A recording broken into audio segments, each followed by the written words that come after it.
morning, afternoon, evening, or whatever time it might be for you. Welcome, everyone. This is Partner First. Just kidding. Where we bring in subject matter experts, vendors of note, and industry experts. As you may have noticed, I am your Not Ray host, Dean Trempellis, doing a Hawaiian shirt takeover of this video series. Partner First is recorded on all the platforms you like and some of the platforms you don't. So if for some reason you can't watch today, you can watch later. It's recorded, don't worry. So with all of that said, sure you're tired of listening to the dulcet tones of my voice. Let me bring on today's guests. We are going to be meeting Matt and David from Helpt. What's up, Matt? What's up, David? I did not get the great intro. That's it. That's all you're getting from me for the rest of the call. Cool. Oh, I guess it's our show then, and we'll take it away. Why don't you, before we get into the amazing PowerPoint deck that you have put together, as we all know, that is the draw to any video series. Why don't you just tell me a little bit about both of you, because both of you have a really cool story and sort of how you got here. Matt, take it away. Oh, I have to go first. So we came from a hardware manufacturing background. At that company, when I joined, it was 11 years ago at this point, we were 15 people and we had ambitions to grow. A couple years into that, we brought David on board. Time passed. We were acquired by a PE firm. I ended up moving over to Europe, running our operations there. I was the managing director for Europe, Africa, and India. That time, David took over, became our global VP, I think, of our technical services. Titles. When I first started at the company, they told me, make my title whatever I want it to be. So I made my business cards that said I was, Supreme Overlord of blah, blah, blah, blah. And they made me throw those out and come up with the real title. So, titles, whatever. But yeah, that's our history that kind of led us to this. And David, I think you can really tell a better story about why exactly we're here at Helpt, because it was what you were living every day. Yeah, I think it's one of my favorite stories, actually. It's the boardroom story.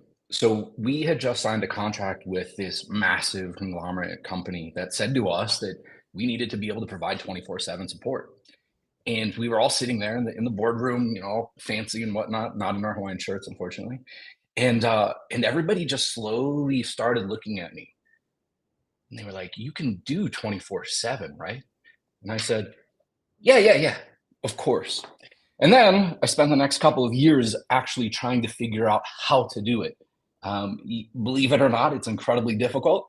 What I was trying to go against was this 3 or 4 hour window of time that I just couldn't get covered. Like Matt said, he was over there in Europe, so I had resources in the UK, I had resources in India, but there was still this little block that just couldn't get covered. And so I started to reach out to services out there that said that they could. And, I found a couple companies that picked up the phone, they took a message, they interacted with the customers, but they just did it at such a terrible level that when we left, we said, you know what, this is a huge market need. Let's see if we can fill it. I love that. That's literally where OIT came from, was trying to find a product that we could sell and realizing that all the offerings didn't meet what we needed. That's exactly. If you can't find the solution you need, build it. And so that's what we're doing. Yeah. Awesome. Yeah, sure. So I have a bunch of Helpt questions, but I don't think we're only here to talk about Helpt. You guys have this very interesting topic today about customer experience in relationship to growth. And I know that you're very passionate about that. We spoke a whole bunch at CompTIA in Vegas about the importance of customer experience. And it was so important to you that you had an AI generate your PowerPoint instead of doing it. AI nowadays is just so, it's taking all of our jobs, right? So we needed to come up with this presentation and we just thought, well, great. We know the topic, we know the prompt. Let's just, if we can go to the next slide, have the AI make the presentation for us. So that's and so the prompt, the prompt, the Easter egg here is that the prompt was dealing with jerks or dealing with well, I don't even remember exactly what it was. Because it was actually dealing with dickheads, and you remember exactly what it was. Hey, come on, I just didn't want to. All right, fine. So we did this prompt and we said, as an MSP, frankly, it's all tongue in cheek because everybody knows what it takes to provide good customer experience. It's just the ability to do that. And so we wanted to take you guys through a couple of slides based on what the AI thought was the answer to dealing with dickheads. So here it is. Rewrote that a little bit for us. Maybe not in the most concise and brief way, but it more politely said dealing with dickheads. Now, this is a personal attack. Yeah, we actually had you in mind. It has you upload not only a prompt but an image, and we took your picture, put it up there. It actually told us, "Oh, I know that guy. You're right. He's a dickhead." But no, so the reason that the prompt is dealing with dickheads is that we feel like tech support is the sort of position that help desk position is kind of lose-lose. It's a situation where the people who are managing that desk are sort of the heroes. They're saving the day for the customers, but they're kind of stuck in a difficult situation because they're only dealing with people that are having problems. They never get to ride in on that sunny day and be celebrating. They only get the call when the storm clouds are rolling in because something's not working.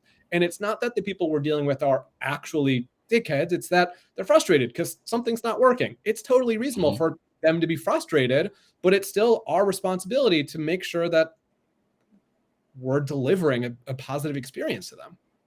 We have an actual dickhead in the chat. We have Richard Banky.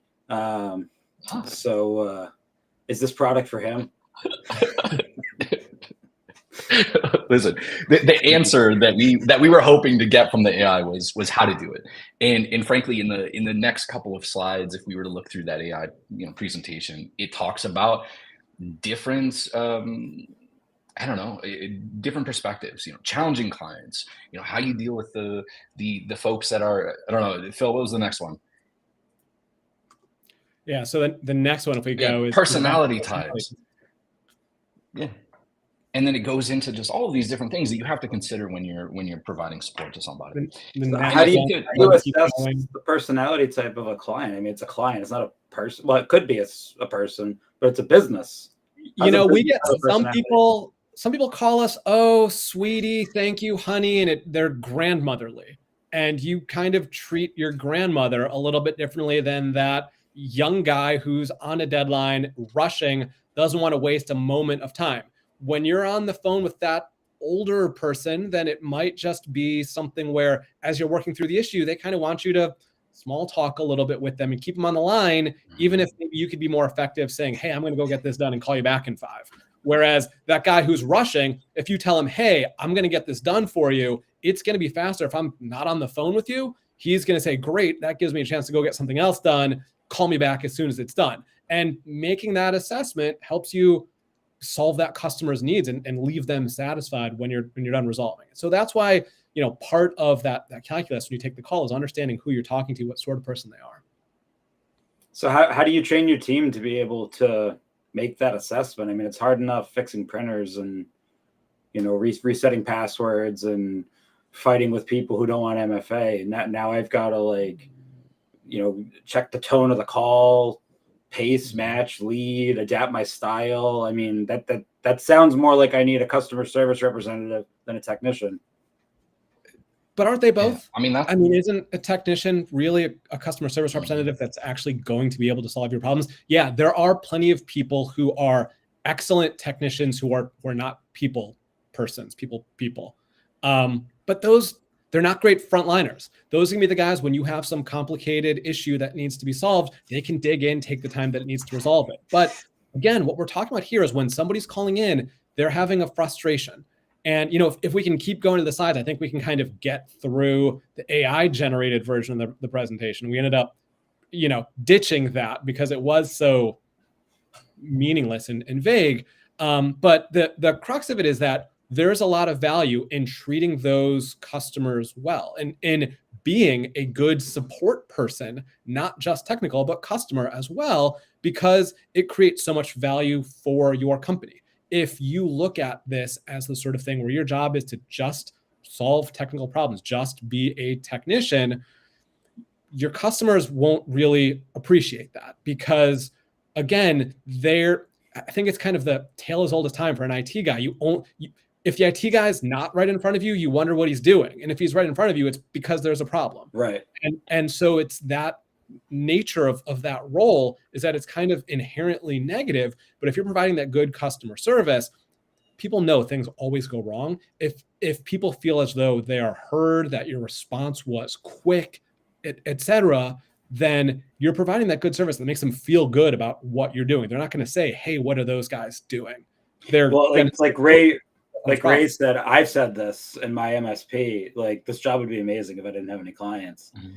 And I think part of, the point you're making too, like ultimately the MSPs watching don't want to hear this, but like tech support's somewhat of a commodity. That's not what people are buying from me. They're buying the experience they get from me.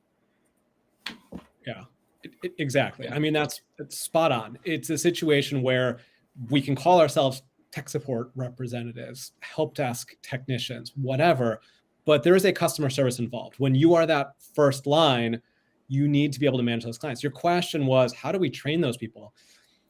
A lot of it is kind of innate, really. We do coach and give cues, but really it starts before we even get to training. It starts when we hire, when we recruit people.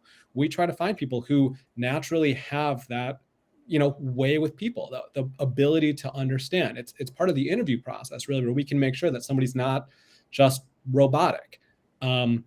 Candidly, I don't think I would be a great frontline person just because I'm probably more robotic than I would want to hire someone in this position to be. But, fortunately, we have the experience in recruiting for these sort of positions, and we understand what it takes. Having the knowledge, having the skill set to be able to deliver is one thing, but having the demeanor to be able to communicate in the way that the person you're talking to can understand and appreciate is kind of a valuable thing that can't be taught. I know customer service is literally your bread and butter. So I'm not asking you to give out your secret sauce, but is there like a hot tip you could give for, what are you looking for in that process? You're clearly retaining amazing staff if you're selling an experience.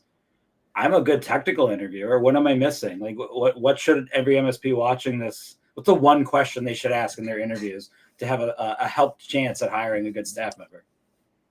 You always hear those stories about people that do, live interviews or something where you're in person and you see how they interact with, wait staff or how they respond to certain cues.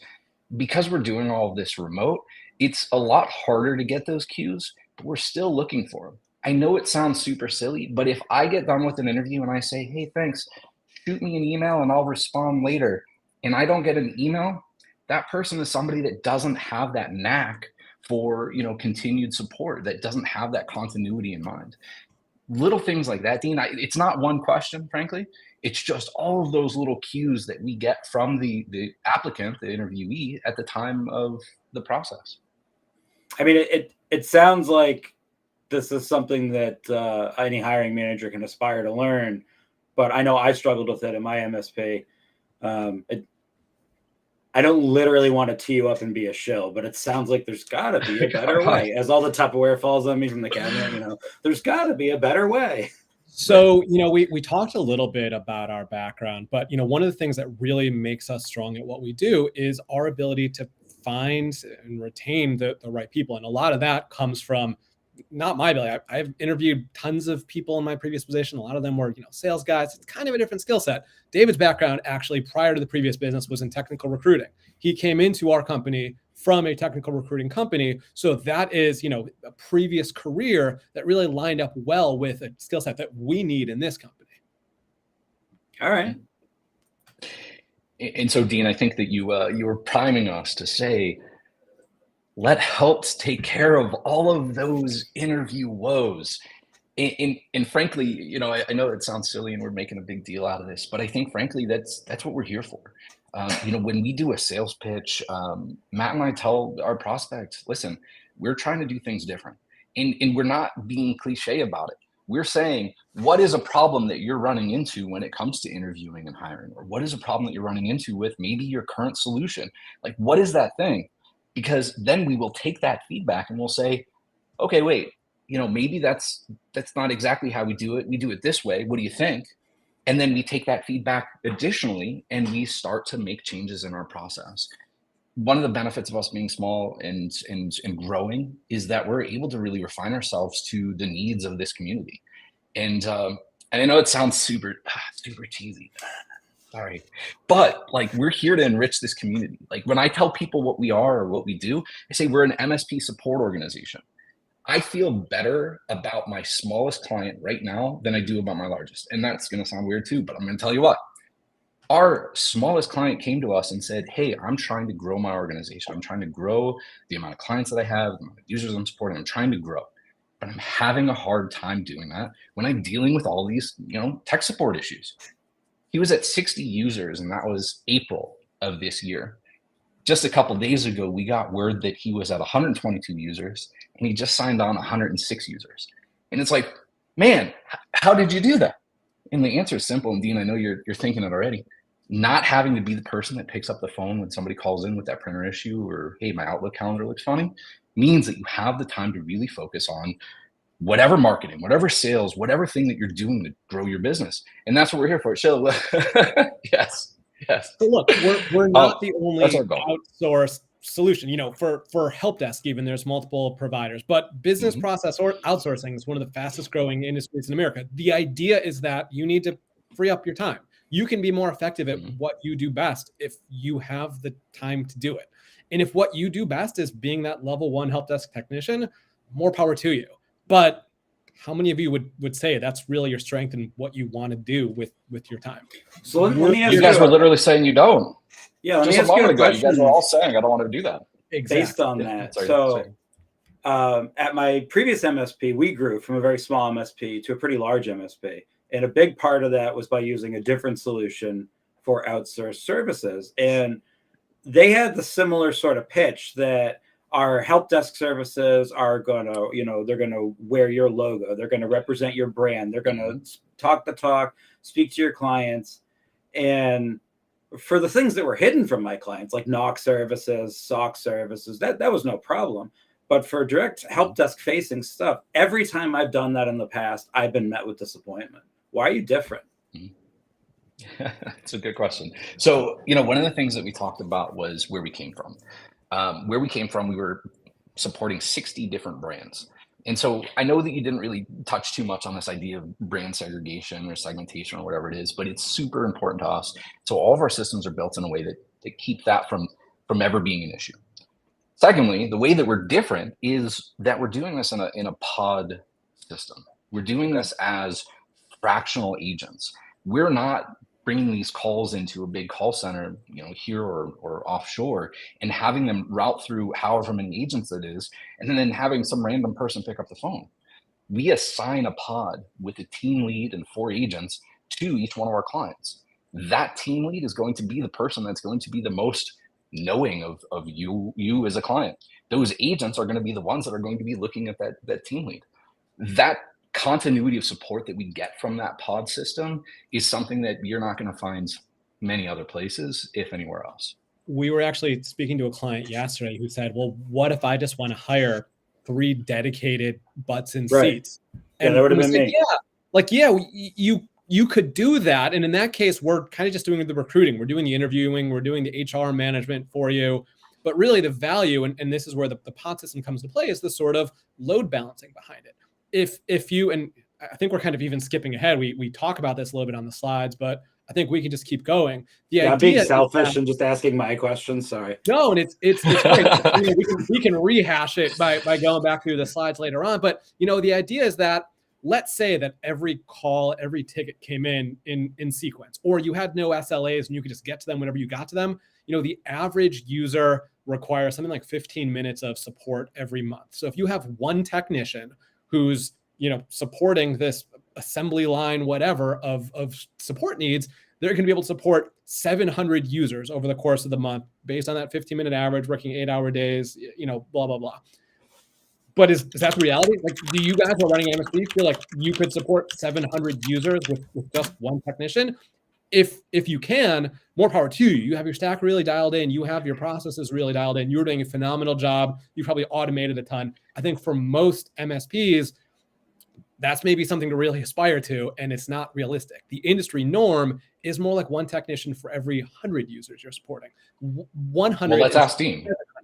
Dean, what when you were, an MSP, you were doing operations and stuff, what was your goal? Did you say 1 to 100, 1 to 200? Like how many? I didn't have a staff to end user ratio. I had a best in class target of a half hour per user per month. But what I ended up finding out, we still are a very dialed in MSP that did the automation, had an aligned stack. We reached the promised land, and that wasn't what was consuming our help desk time. It was people. It was people being people. It wasn't their machines. It wasn't, it was their printers, but other than printers, it wasn't, it wasn't their firewall. It wasn't their Active Directory. That stuff wasn't breaking. It was the humans, and the humans needed the hand-holding. And I couldn't tell my staff, hang up the phone and stop talking to that person. You've talked to them for too long. I wanted to as an operations person, but you can't really do that. And this is why I've always loved this style of offering, to the audience. I never used Help, but this category of product, I've always been very passionate about, because by doing the same thing that Matt and David are discussing, that allowed us to free up resources that we actually ended up using to build out our own knock and sock in-house, because we took the money we would be spending on having a deep help desk and we dumped it over there and we outsourced the help desk to someone else. That was amazing. That's exactly it. And that's where that pod system comes into play. Because no matter how efficient you're trying to be, it's impossible to be perfectly efficient in-house. And you want to try to save money. You want to try to maximize your resources. And the way to do that is to share the load. And that's what we're doing for you. We're allowing you to share that load. Did you guys see BJ threw some numbers up in the chat here from ETOP. ETOP, despite his own assessment, they're pretty dialed in MSP right at that size that is really in need of being able to have that force multiplier to grow to the next level. So he's saying 2.5 service desk and around 550 users as a ratio. 550. There you go. So again, if the time worked out perfectly and if a technician could handle every ticket in sequence, you could handle 700. But instead, we're looking at, fewer than 200. And so again, whether it's 100, whether it's 200, it's nowhere close to 700. You talk about efficiency, you're at 30% efficiency. How do you recapture that other 70%? You have a resource that scales as you need it. When you have those, if you could snap your fingers and have 8 employees so that when that VPN goes down and everybody's calling in saying, hey, I can't connect to the VPN, there's somebody to answer the phone, then great, good for you. If you could snap your fingers and make that happen magically, awesome. If you need a way to do that in the real world, that's Helpt. I'm not going to name names, but the conversation that Matt was talking about that we had yesterday was with a client who was 300 technicians, a prospect. And they said, you know what, our goal is, 98% answer rate. And right now we're only at 90% because we're getting 150 calls a day, blah, blah, blah, right? And so it's simple calculus at that point, right? Like if you were to say, hey, there's 15 calls a day that are making it through or whatever the number is, how do you get those calls covered without adding another, buns and seats, as I call them? If you had somebody that just sat there and took, those handful of calls a day, that's all they're going to do. That's not worthwhile. Having somebody bolt on like us, where you can, do a consumption-based model, something where you're just tweaking those numbers, you're sending things our way so that we can cover that little gap. That's what we're here for. And really, most of what we're talking about with all these numbers is talking about business hours. But then once it's 5:01, who's answering the phone? I mean, and David, this is another one of your stories about why we're here. David, where do you answer the phone? Where did you answer the phone in your previous role? All right, listen. Okay. So here's the thing, and this is something that, no matter how big we are, and Dean, I told you this when we were in Vegas, which is apropos because the story's about Vegas. But what I told you about when we were in Vegas was that no matter what, I'm always going to be in the queue, because I want to be there if I'm the last resort. If we've got thousands of clients and somebody is leaning on us to make sure that phone is answered, then I'm going to be in the queue. So the story that Matt was alluding to was the fact that was what was happening at the last gig. And I was in the queue. I was the last person in the queue. And I had, 10 people that should have been called before me. However, they weren't. So there I was, Saturday night, I guess Sunday morning at that point. It's 2:00 in the morning. I'm sitting at a blackjack table at the Aria, having a blast, drinking a little bit, winning a little bit, just enjoying my time. All of a sudden, my phone rings. Of course, it pops up and it says, call service, because that's how I had the number in my phone. So I look at it and I look around and I think to myself, there is literally nowhere within hundreds of feet where I can be quiet enough to take this phone call. So I start running. I get up 2:00 in the morning. Everybody around me has no idea what's happening. I get up. I start running around. I'm just running like a wild person. I finally find this corner next to like an ATM or something where I think it'll be quiet enough. So I take my phone and I put my hand over my other head and I do one of these things. And I answer the phone and it turns out it was somebody that had an issue with their remote control. We were selling fiber optics. They have literally nothing to do with the remote control.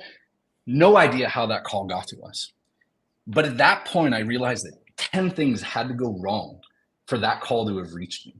One of those things being that the person that we had employed, the call service that was calling me, knew nothing about our product. They knew nothing about what we were doing, where they would have maybe said, "Oh, sorry, sir, that's an issue with remote control. We don't deal with remote controls." They didn't even do that. They said, "Hang on, let me escalate this to an engineer." Secondly, they didn't go through the list of engineers. All they did was saw an account manager, which was me, and said, "I'm going to call that person." And so we ended up with this, folly or comedy of errors or whatever you want to call it. And ultimately, it was something that we didn't even need to deal with. I tell that story a lot. I feel like it gets worse sometimes and better other times. I don't know, Matt, what do you think?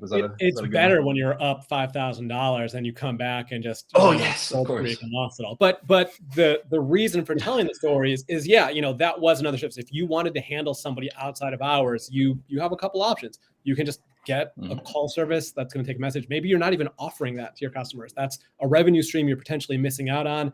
Or you could have your team on call. One of our first clients basically came to us and said, "Hey, we just need you guys for nights and weekends because right now we're paying a couple grand a month just to have our techs be on call, even if nothing comes in.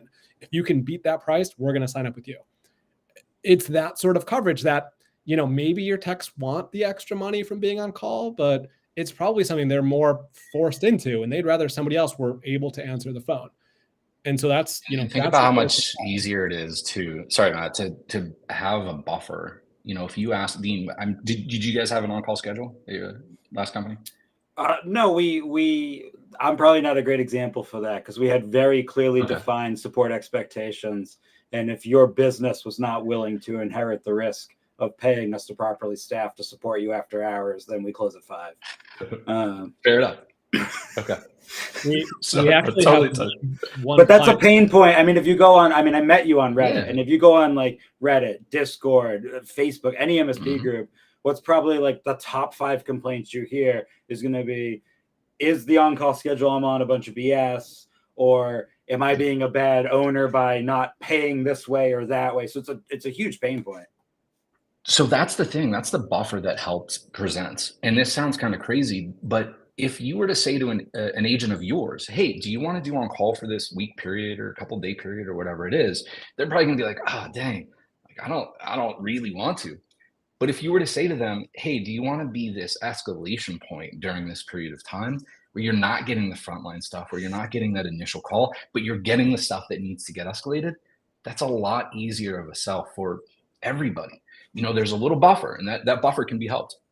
So I have a question, because there's one thing I heard in your story I really liked that I'm not sold on. So you made this really great point that 10 things went wrong, and that's ultimately why your phone rang and you had to run across the casino floor, which is hilarious to imagine, by the way. But the thing is, ultimately, if it's my staff that are under my payroll at my company and 10 things go wrong, it's my fault.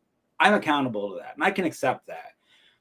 How can you possibly, as a third party, prevent 10 things from going wrong?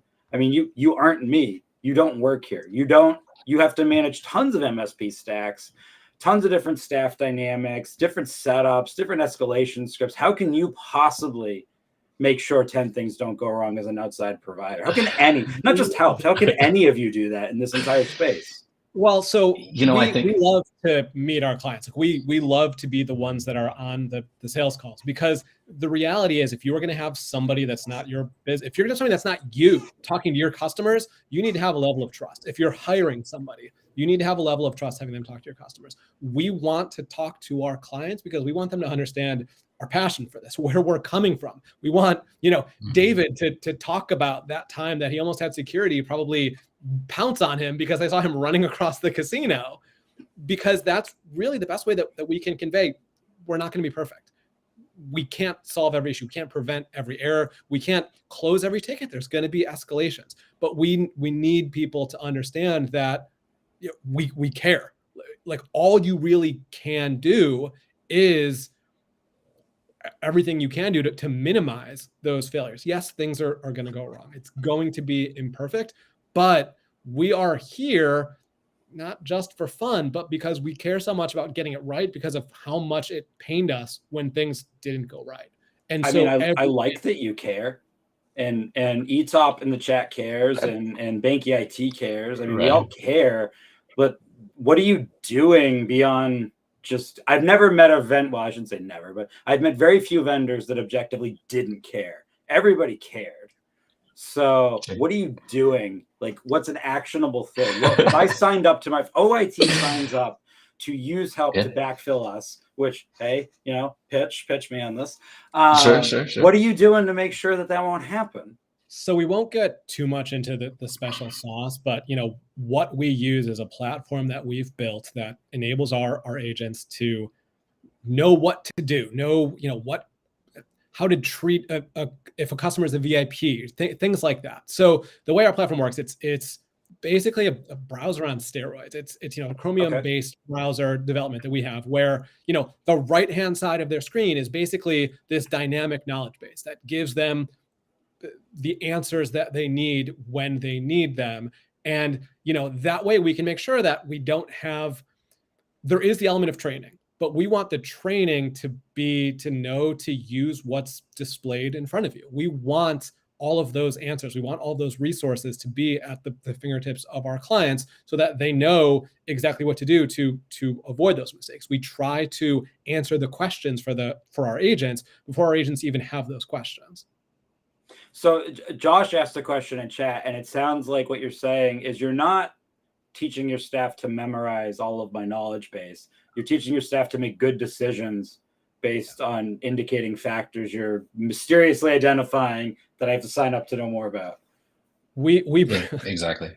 We're not a software vendor. It's not like, hey, we're going to demo our products, because there's nothing to show you. You as the client won't see. I mean, we can show you what our agents see, but you as the client would never actually see that, interact with that. We bring in analytical people, and we want them to be able to do that problem solving, because they're supporting a variety of clients. That pod is going to have a handful of clients they're supporting. We're not expecting our agents to memorize every knowledge base article from every one of our clients, but we want to make sure that they know the core concepts for, if it's a password reset, the fundamentals. I mean, like, Dean, we could say whatever we want to say. We can sell you on whatever. Like, Matt and I are not sales guys.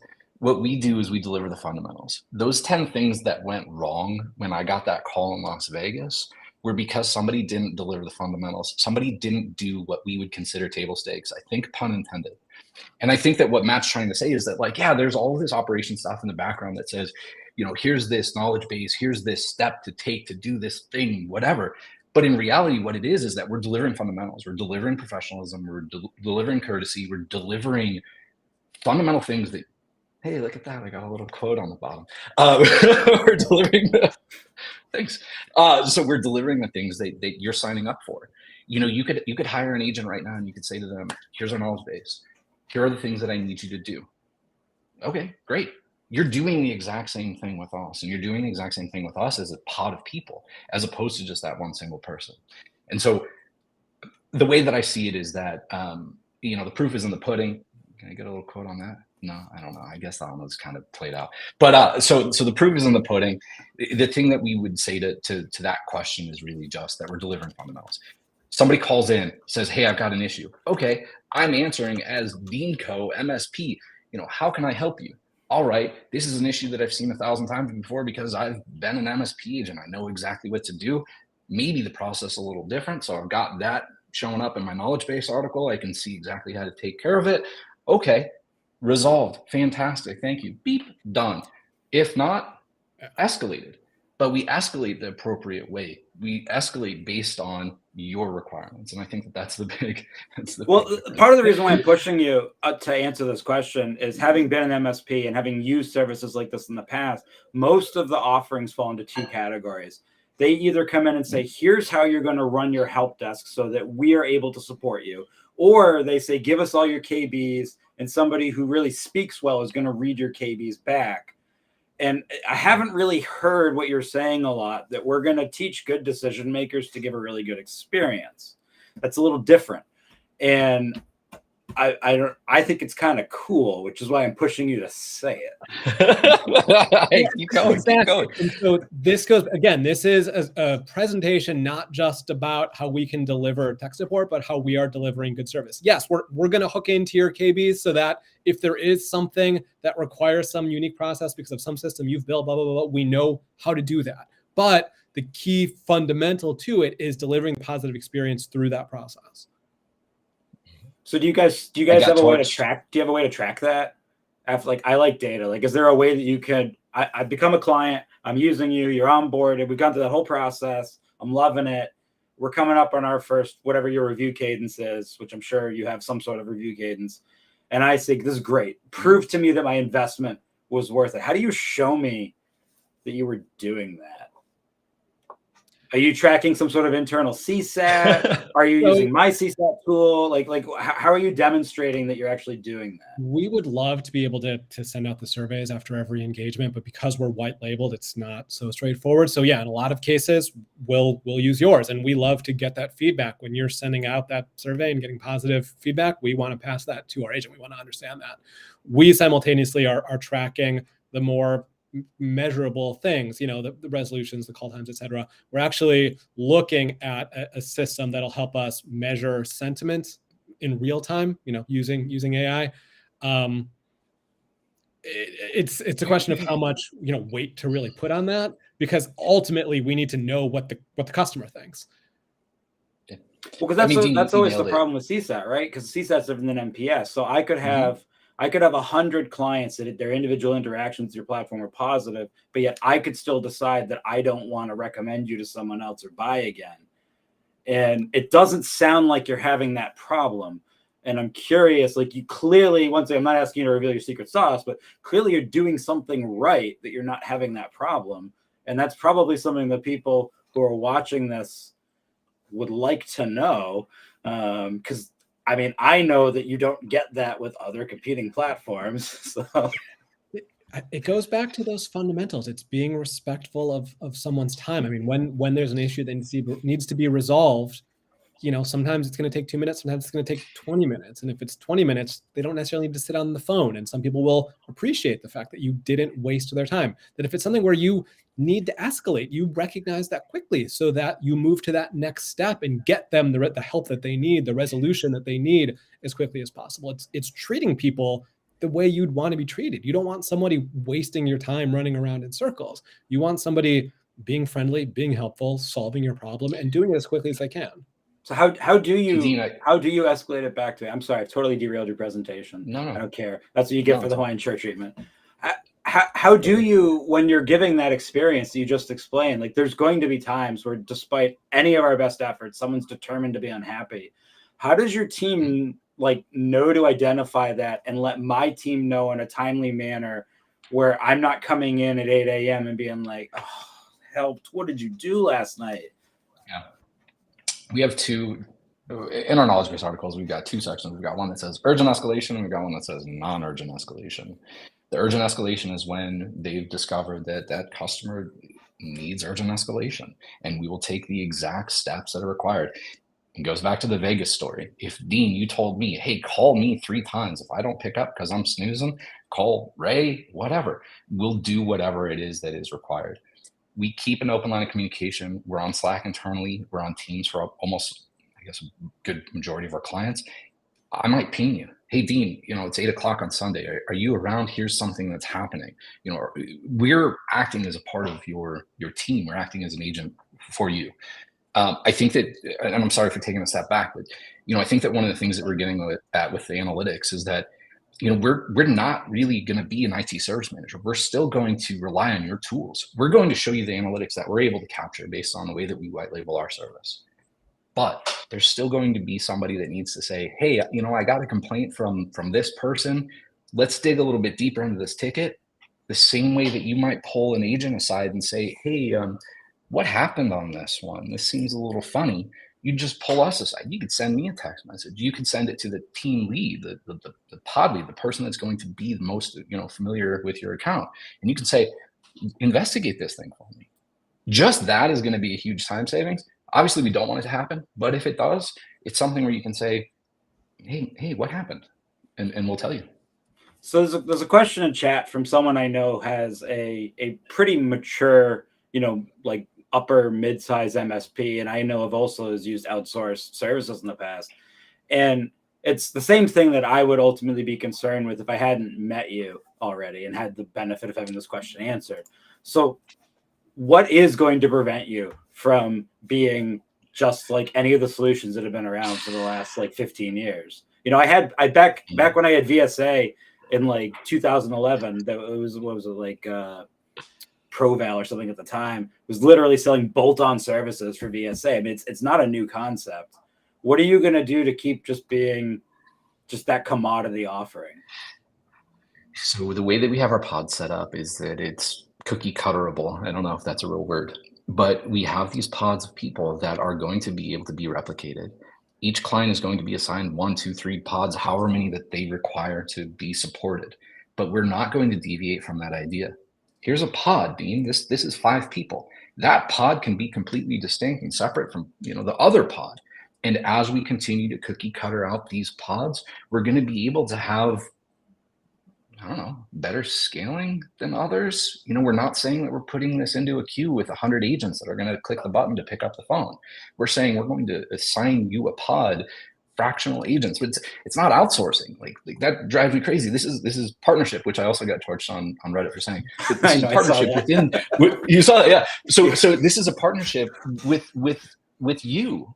Like we're assigning these agents as fractional tech support agents to sit down and act on behalf of you. We're not saying, let the call come in and have it go to 100 people. We're saying it's these 5 people. That's it.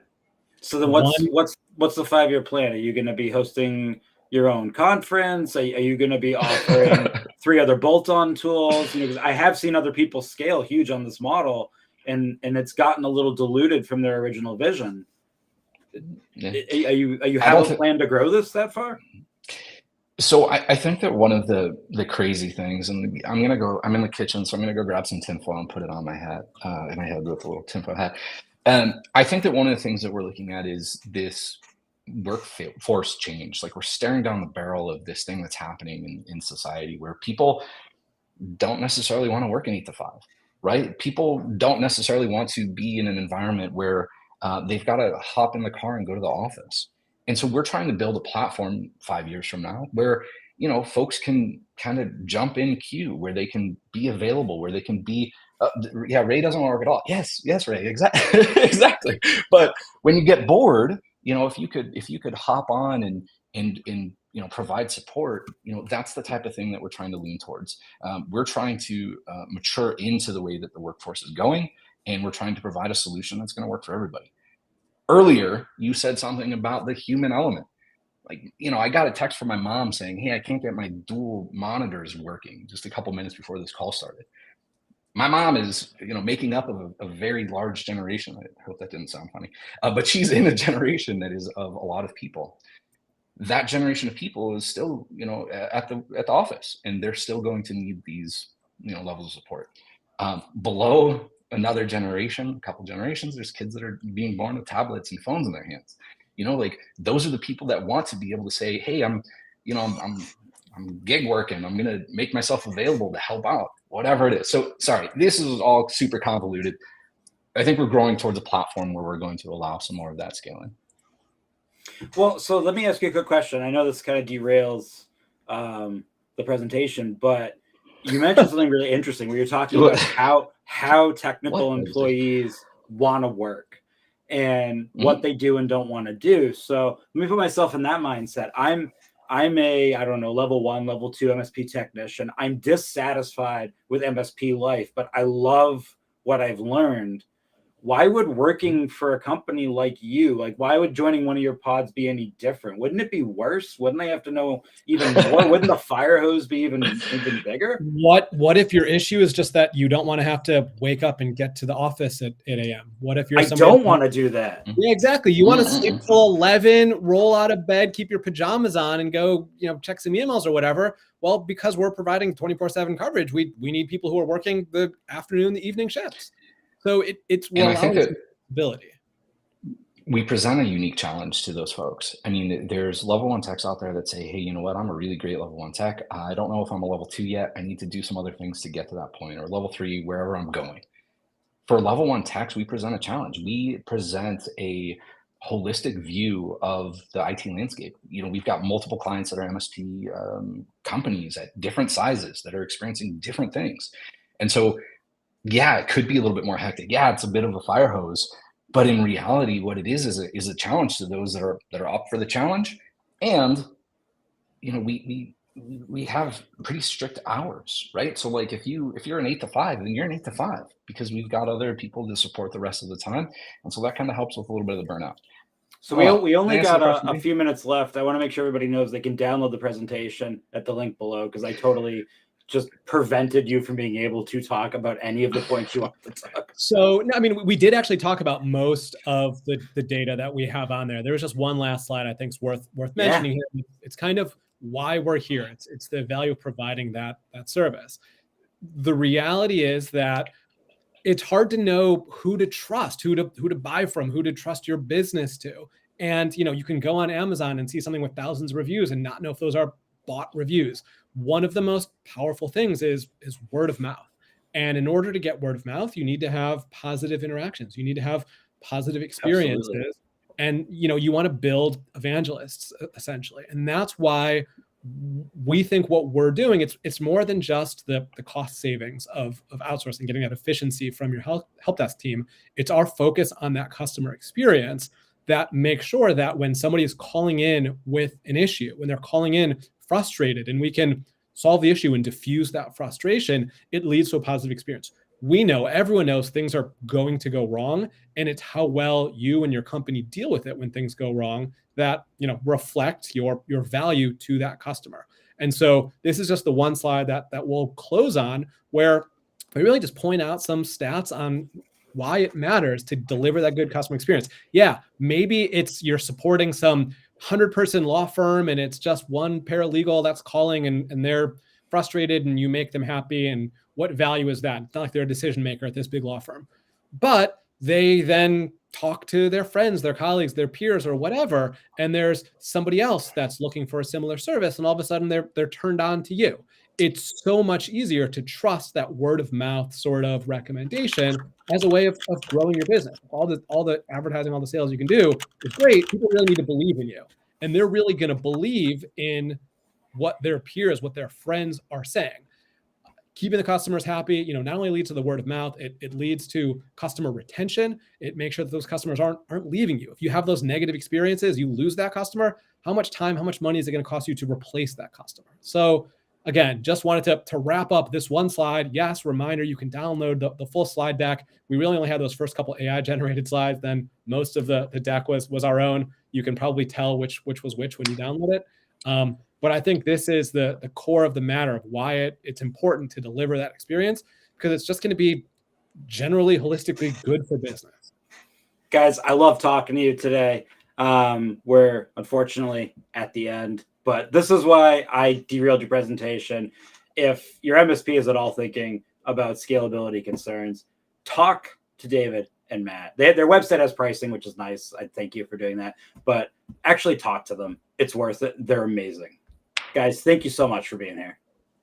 Thanks for having us, Dean. Appreciate the time. We have some wonderful upcoming events, and our very own AI generated Phil we'll go over them. Beep boop. Hey guys, we got a few events. It's been a busy week already. We had wins and losses last night. You can go rewatch that. It's always on Tuesdays at 7:30 p.m. And this morning we had a new episode of AI Roundup, and that's every Wednesday at 10 a.m. And of course, you just witnessed the amazing Partner First with our new host, Dean. And then on Friday, we've got another event for you, MSP Community Live. That's going to be right after MSP Dispatch at 11 a.m. Eastern Time. Guys, it was great meeting both of you officially on video. I love seeing you online in our forums, Reddit, Discord. Yeah, we're here. Yeah, we're here. I don't know if we're planning on that. There's a lot of events to get to. There's only 2 of us. It's tough. Only 2 of you entirely at Helpt. You heard it here first. That's right. Better not get a call, Dean. I might have to run off. All right, guys. Thank you. Bye. Bye, guys. Thank you.